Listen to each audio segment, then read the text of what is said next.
Viral, terkuak sinisnya media asing soroti COVID-19 di RI, sikap Jokowi disebut rugikan orang miskin. Sebuah artikel yang mengulas putar virus corona atau COVID-19 di Indonesia viral dan ramai dibicarakan di media sosial yang beberapa hari belakangan.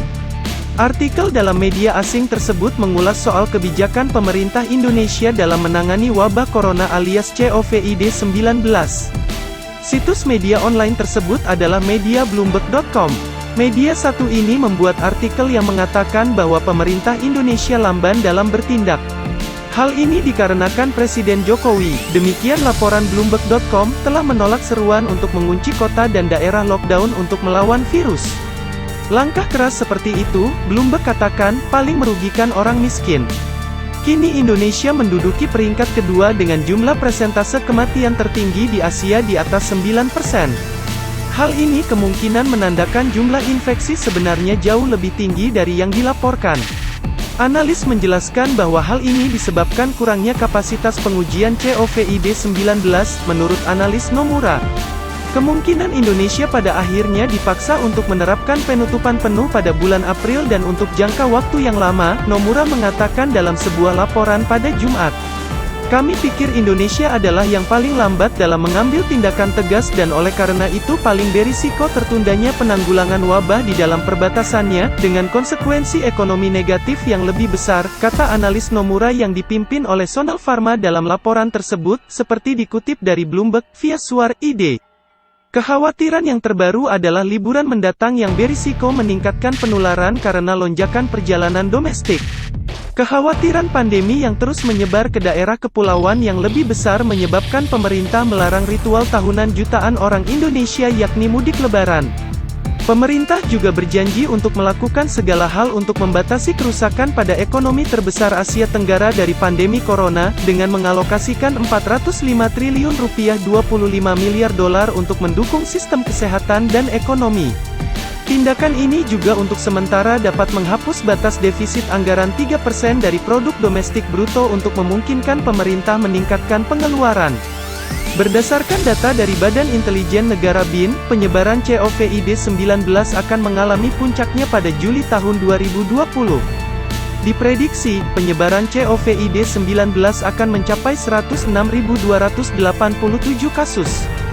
Data tersebut disampaikan Ketua Gugus Tugas Percepatan Penanganan COVID-19 Doni Monardo dalam rapat kerja dengan Komisi IX DPR melalui konferensi video, Kamis tanggal 2 April tahun 2020. Puncaknya pada akhir Juni dan akhir Juli, kata Doni. Masih berdasarkan data BIN, penyebaran virus corona akan mengalami peningkatan pada akhir Maret sebanyak 1.577 kasus, akhir April sebanyak 27.307 kasus, 95.451 kasus di akhir Mei, dan 105.765 kasus pada akhir Juni. Menurut Doni, terdapat 50 kabupaten atau kota prioritas yang memiliki risiko tinggi terkait peningkatan penyebaran virus corona dan 49% dari wilayah itu berada di Pulau Jawa. Oleh karena itu, pemerintah perlu kerjasama dengan masyarakat agar skenario atau data BIN tersebut tidak terjadi. Kalau kita bisa melakukan langkah-langkah pencegahan, mudah-mudahan kasus yang terjadi tidak seperti apa yang diprediksi, ujarnya.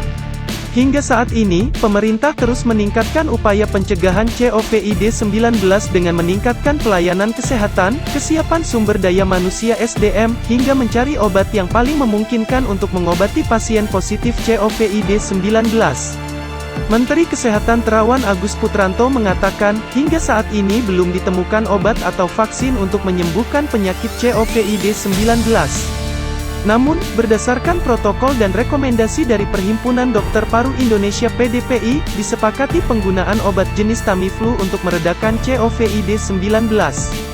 Kita menggunakan Tamiflu, yang persediaannya sudah ada di Dinas Kesehatan dan sudah dibagikan, kata Terawan dalam rapat kerja dengan Komisi IX, Kamis tanggal 2 April tahun 2020.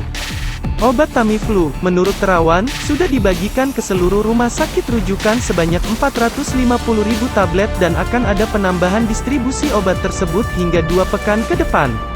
Kemarin hari Rabu, datang bahan baku untuk Tamiflu, sehingga kita akan bisa mendapatkan 1 juta tablet dalam seminggu 2 minggu mendatang, ujar dia. Terawan juga menjelaskan, pemerintah sudah mendistribusikan ventilator atau alat bantu pernapasan ke semua rumah sakit yang menjadi rujukan.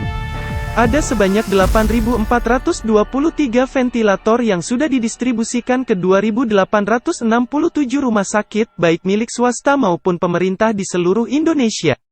Selain itu, dari sisi tenaga kesehatan, terdapat 40.320 dokter spesialis untuk menangani pasien COVID-19 yang tersebar di 2.877 rumah sakit, baik rumah sakit milik swasta maupun pemerintah. Kedua, saat ini terdapat 11.000 dokter yang bertugas sebagai internship yang tersebar di rumah sakit, puskesmas di seluruh provinsi, kata Terawan.